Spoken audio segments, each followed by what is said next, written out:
একটা নতুন খেলা খেলবো, তোমরা খেলবে? হ্যাঁ।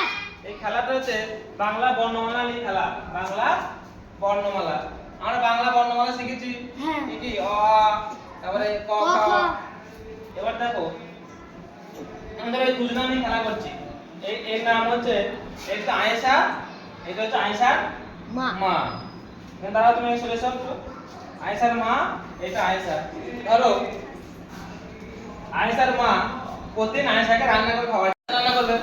আয়েশা আবার রান্না করবে, তখন কি করবে? ওর মাকে জিজ্ঞাসা করবে যে মা কতটা নুন দেবো, কতটা ঝাল দেবো, কতটা চাল দেবো, কতটা জল দেবো। এগুলো আয়েশা ওর মাকে জিজ্ঞাসা করবে, কারণ আয়েশা নিজে নিজে রান্না করতে পারছে না। আয়েশা কার সাহায্য নিচ্ছে? মায়ের সাহায্য নিচ্ছে। মায়ের সাহায্য ছাড়া আয়েশা কখনোই রান্না করতে পারবে না।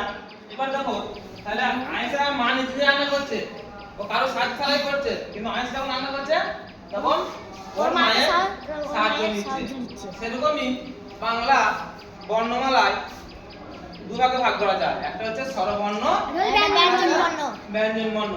স্বরবর্ণ কোনগুলো বলো? স্বরবর্ণ কোনগুলো?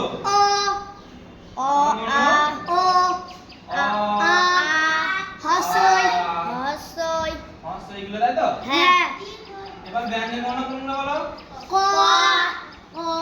ব্যঞ্জন বর্ণ ক, খ,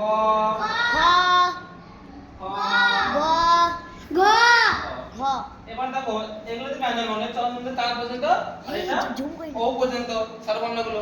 এবার দেখো স্বরবর্ণ উচ্চারণ করো। একটা স্বরবর্ণ উচ্চারণ করো। দেখুন অ, অ কি আছে? অ ছাড়া কিছু আসছে না। অটাই আসছে। কিন্তু ব্যঞ্জন বর্ণ কোনটা? ক। স্যার অ, স্যার অ উচ্চারণ করে কি আছে? ক, ক কি আছে? অ আসছে। অটা কি বর্ণ?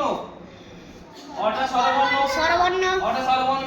তাহলে দেখো, যখন এই ব্যঞ্জন বর্ণ উচ্চারিত হচ্ছে, যখন ব্যঞ্জন বর্ণ আমি ক উচ্চারণ করছি, তখন কার সাহায্য নিচ্ছে? অ আছে। অটা কি স্বরবর্ণের সাহায্য নিচ্ছে। তাই এই যে স্বরবর্ণগুলো নিজে নিজে উচ্চারিত হচ্ছে, কিন্তু ব্যঞ্জন বর্ণগুলো উচ্চারিত হতে পারছে না। কার সাহায্য নিচ্ছে? ব্যঞ্জন বর্ণ, স্বরবর্ণের সাহায্য নিচ্ছে। কারণ ধরো আয়েশা যখন রান্না করছে, এটা ধরো ব্যঞ্জন বর্ণ ধরো আয়েশা, আর স্বরবর্ণ ধরো আয়েশার মা। এটা ধরো আয়েশা, এটা আয়েশার মা। আর আয়েশার মা যখন রান্না করে, কি নিজে নিজে রান্না করে, কারো সাহায্য ছাড়াই। সেরকমই এটা কারো সাহায্য ছাড়াই উচ্চারিত হচ্ছে। কিন্তু দেখো ব্যঞ্জন বর্ণটা যখন উচ্চারণ করছি, তখন কার সাহায্য নিচ্ছে? স্বরবর্ণের সাহায্য নিচ্ছে। মানে আয়েশা যখন রান্না করবে, তার কার সাহায্য নেবে? আয়েশার মায়ের সাহায্য নেবে। আয়েশার মাটাকে স্বরবর্ণটা, তাই তো? তাহলে আয়েশা যদি ব্যঞ্জন বর্ণ হয়, তাহলে আয়েশা কার সাহায্য উচ্চারিত হয়? স্বরবর্ণের সাহায্য উচ্চারিত হয়। মানে ওর মায়ের সাহায্য রান্না করে, তাই না? তাহলে স্বরবর্ণ ব্যঞ্জন বর্ণ কি কেন বুঝতে হবে? তাহলে স্বরবর্ণ কোনগুলো? যেগুলো কারো সাহায্য ছাড়াই উচ্চারিত হয়।